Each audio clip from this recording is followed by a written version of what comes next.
Mes chers compatriotes, chers amis de la Côte d'Ivoire, je suis particulièrement heureux de m'adresser à vous à l'occasion de la célébration du 64e anniversaire de l'indépendance de notre beau pays. C'est un jour très important pour nous tous, Ivoiriennes et Ivoiriens, ainsi que pour toutes les populations vivant en Côte d'Ivoire. La date du 7 août est chargée de symboles et de valeurs gravées en chacun de nous. C'est l'occasion de revisiter notre histoire et l'ambition de nos dévanciers. En cela, le choix de la ville historique de Grand-Bassam, première capitale de la Côte d'Ivoire pendant la période coloniale, pour abriter cette commémoration, est un symbole important. Grand-Bassam nous rappelle l'héroïsme et la mémoire de Marie Corée, Anne-Marie Raji et de toutes ces vaillantes femmes, figures emblématiques de la lutte anticoloniale qui ont marché en décembre 1949 pour réclamer la liberté et la justice. Elles ont su dépasser leurs différences. Elles ont su s'unir et marcher main dans la main pour une Côte d'Ivoire libre et indépendante. Elles sont une inspiration pour chaque Ivoirienne et chaque Ivoirien. J'ai bien évidemment une pensée pieuse et pleine de reconnaissance pour le père de la nation, feu le président Félix Houphouët-Boigny, ainsi que pour tous ses compagnons de lutte. Ils ont mené le combat pour l'indépendance de notre pays. Nous devons nous montrer dignes de tous les sacrifices qu'ils ont consentis dans notre marche résolue vers le progrès. Nous devons faire de la cohésion sociale le socle de notre développement. Les valeurs qu'ils nous ont léguées, la fraternité, l'union, la discipline, le travail, doivent être notre boussole et nous guider en toutes circonstances. Nous devons continuer de travailler pour la paix. Rien que la paix sociale, la paix des cœurs.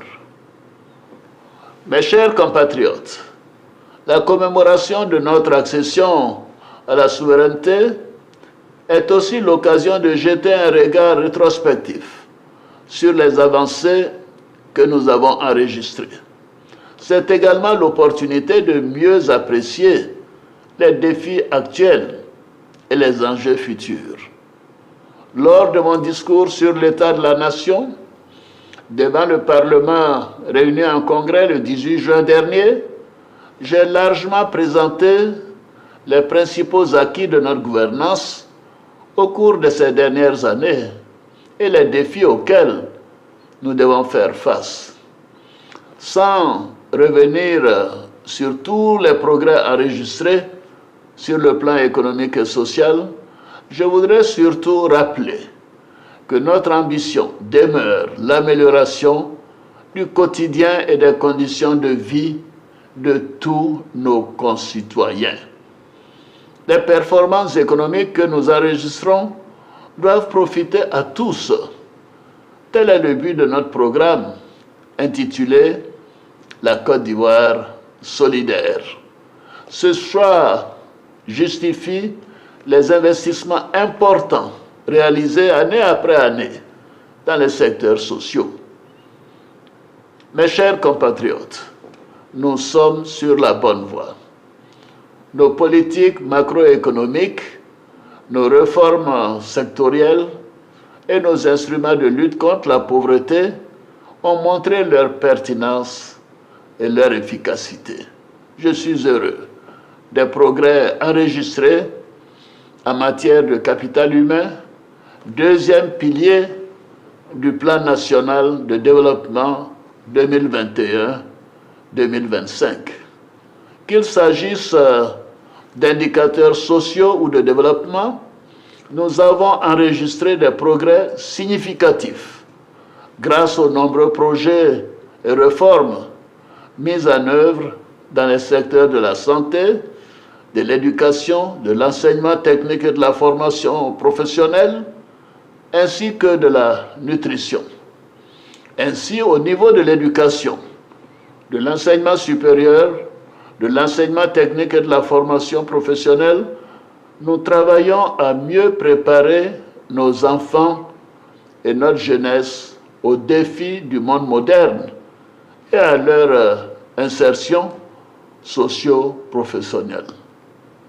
J'encourage le gouvernement à poursuivre et à accélérer ses efforts pour que le programme jeunesse produise encore plus d'impact et plus de résultats tangibles. Nous devons offrir davantage d'opportunités pour l'expression du talent et du génie créatif de nos jeunes. Au niveau de la santé, dans le cadre de la mise en œuvre du programme hospitalier qui vise à renforcer les infrastructures, les services et le personnel de santé, nous travaillons à offrir aux populations des centres de santé de référence dans toutes les régions. Ce maillage resserré des infrastructures sanitaires sur le territoire national concourt à l'extension de l'offre de soins de la couverture maladie universelle en vue de garantir à nos populations des soins de santé de qualité à moindre coût. Le rythme de progression de l'enrôlement de nos populations à la CMU est encourageant. Cependant, nous devons poursuivre nos efforts pour que cet instrument de solidarité nationale, puisse bénéficier à un plus grand nombre de personnes. Dans ce contexte, notre politique de décentralisation sera poursuivie et renforcée par une meilleure prise en charge des priorités locales. S'agissant de la lutte contre la vie chère, j'entends les préoccupations de nos compatriotes. Malgré les mesures que nous avons prises, à savoir l'augmentation du SMIC, les revalorisations importantes des salaires des fonctionnaires et agents de l'État, les subventions des prix des produits de première nécessité, la subvention des prix de l'électricité et du carburant, le déploiement des filets sociaux à travers le pays, les attentes demeurent importantes. Nous continuerons nos efforts pour accroître l'offre de la production, notamment des produits vivriers, améliorer la chaîne logistique et la mise sur le marché de produits transformés localement.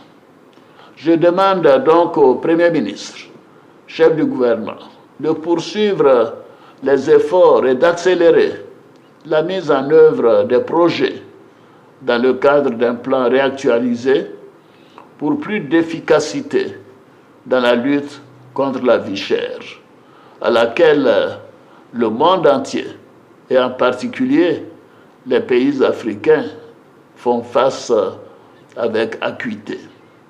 Dans l'intervalle, et s'agissant du cas particulier de nos vaillants retraités qui ont tant donné à la nation, j'ai décidé de les accompagner davantage en instituant le 1er septembre de chaque année une prime spéciale correspondant au tiers de leur pension mensuelle.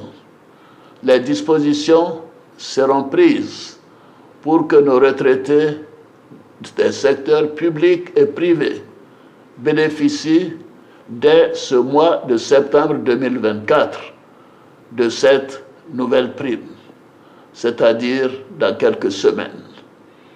S'agissant du monde rural, nous veillons à poursuivre l'application rigoureuse de notre politique de commercialisation des produits d'exportation en vue de préserver nos producteurs des effets de l'instabilité des cours des matières premières. Nos politiques sociales ont fait reculer la pauvreté en Côte d'Ivoire.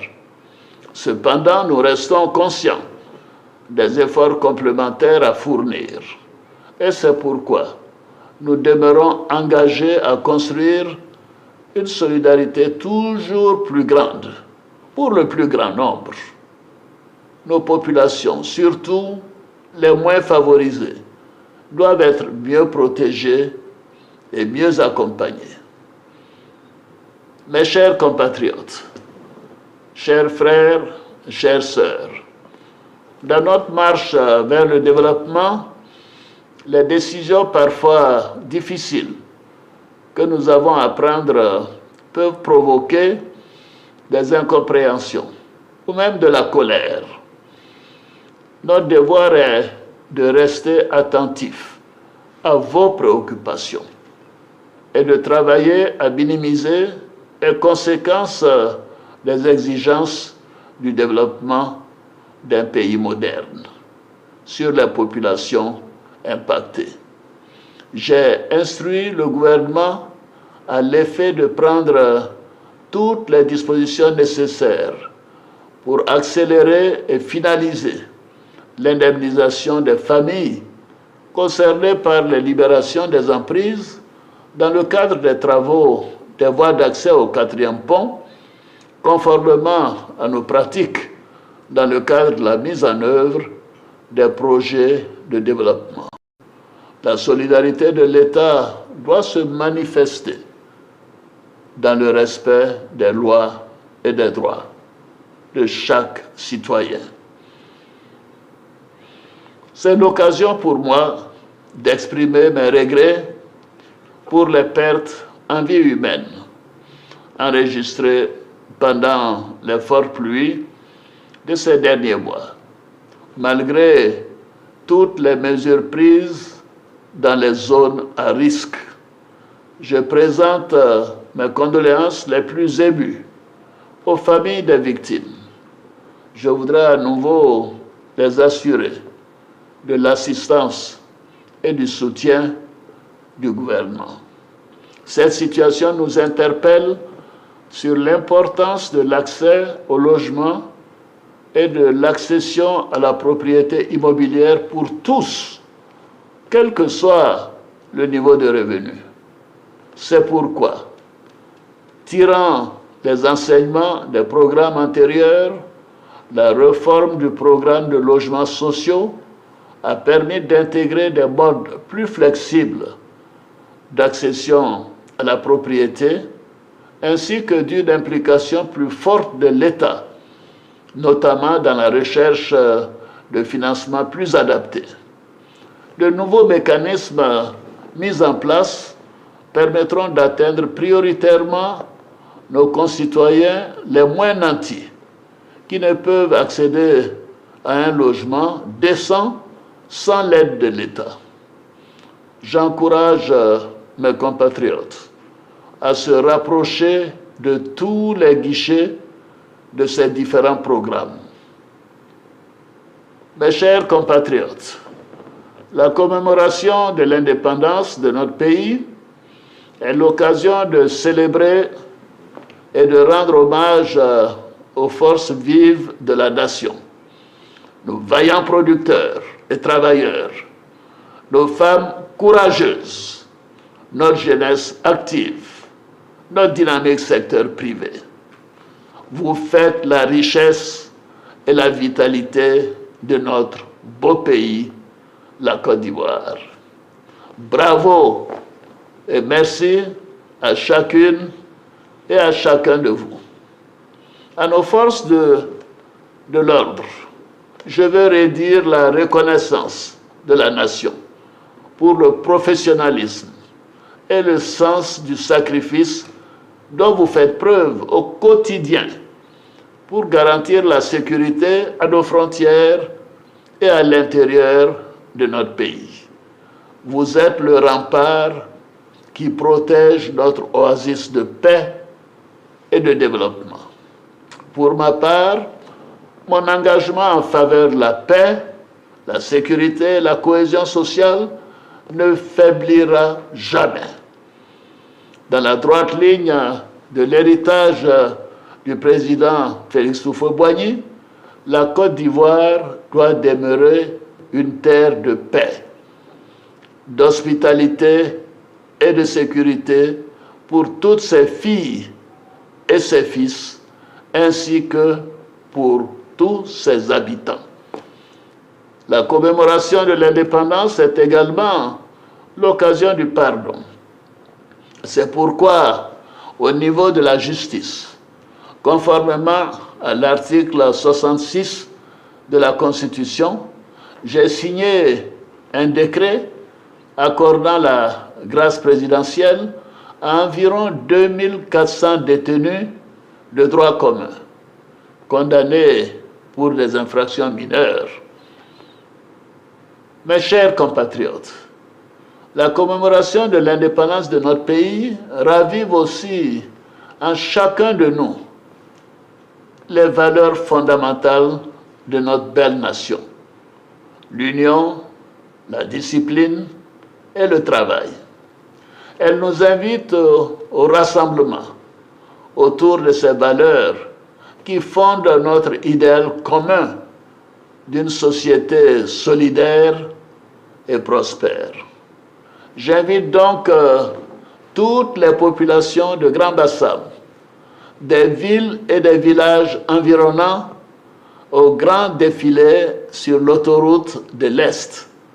Venons célébrer la grandeur de notre beau pays à travers le magnifique défilé de nos forces de défense et de sécurité, ainsi que de notre jeunesse, notamment ceux issus des écoles et lycées d'excellence de notre pays. Bonne fête de l'indépendance à toutes et à tous. Vive la République, vive la Côte d'Ivoire, que Dieu bénisse notre beau pays.